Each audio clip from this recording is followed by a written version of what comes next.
Hello friends, welcome here today. Well, we've just passed Easter, so today I'd like you to imagine it's a beautiful morning.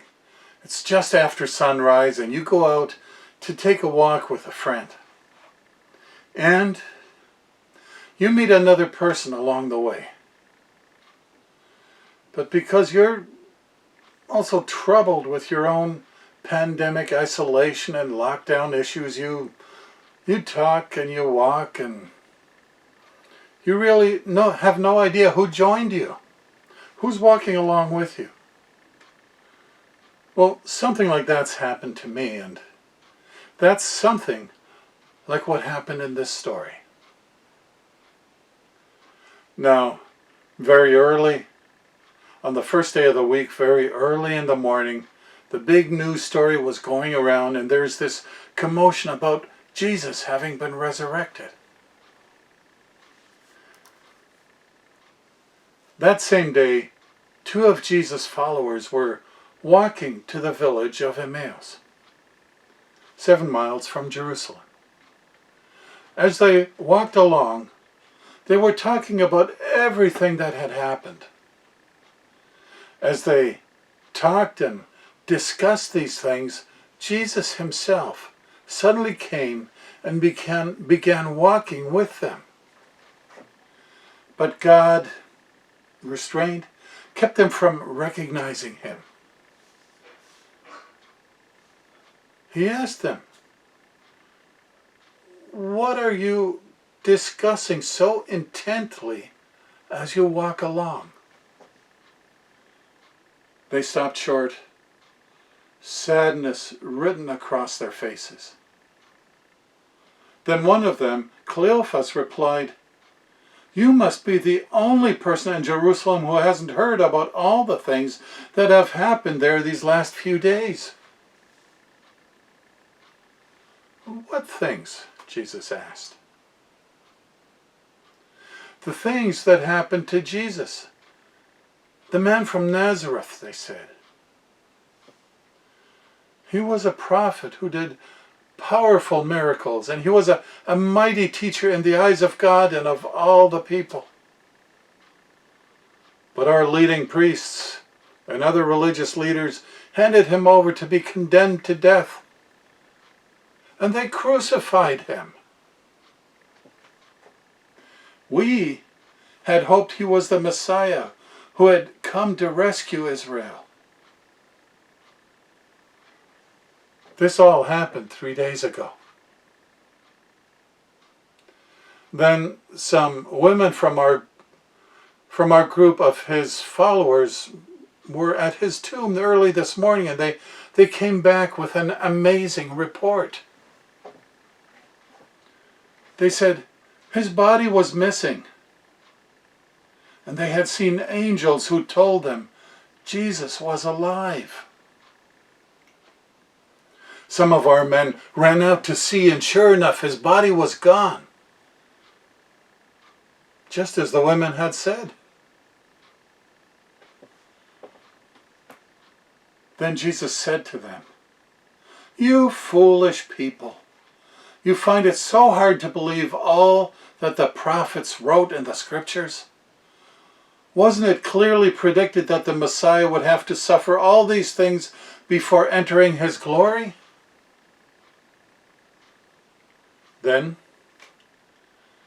Jesus took them through the writings of Moses and all the prophets, explaining from all the scriptures the things concerning himself. By this time they were nearing Emmaus and the end of their journey. Jesus acted as if he were going on, but they begged him, "Stay the night with us, since it's getting late." So he went home with them.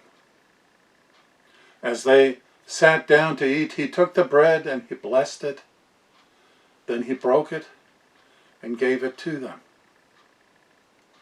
Suddenly their eyes were opened, and they recognized him,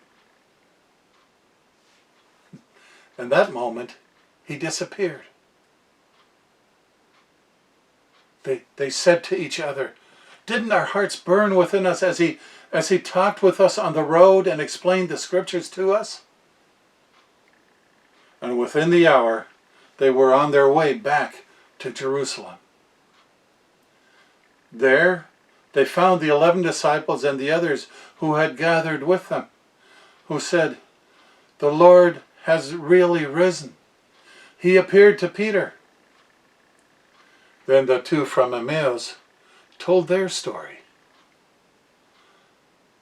And just as they were telling about it, Jesus himself was suddenly standing there among him and said, "Peace be with you."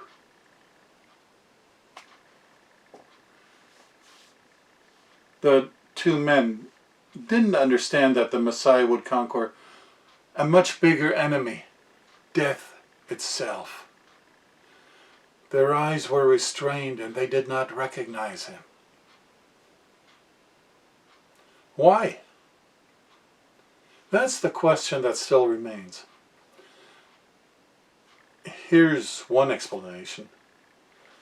Maybe at death you only get a spiritual body, and all those that saw Jesus saw him in his spiritual body, so they didn't recognize him. Well, on the other hand, maybe it was God who restrained them in their eyes. You know, today, our life is in danger of spiritual blindness to the point that it becomes our natural state. We can walk through life and block out all of God's signs and signals. Unbelief keeps the veil drawn over our eyes. But remember, Jesus is alive. He is in our midst. And his appearance may not come in any form that you might expect. So keep in mind that faith is the supreme act that can open your eyes to a realm beyond your five senses. The place where we can recognize Jesus. Amen. Be blessed. Stay safe. Until we meet again.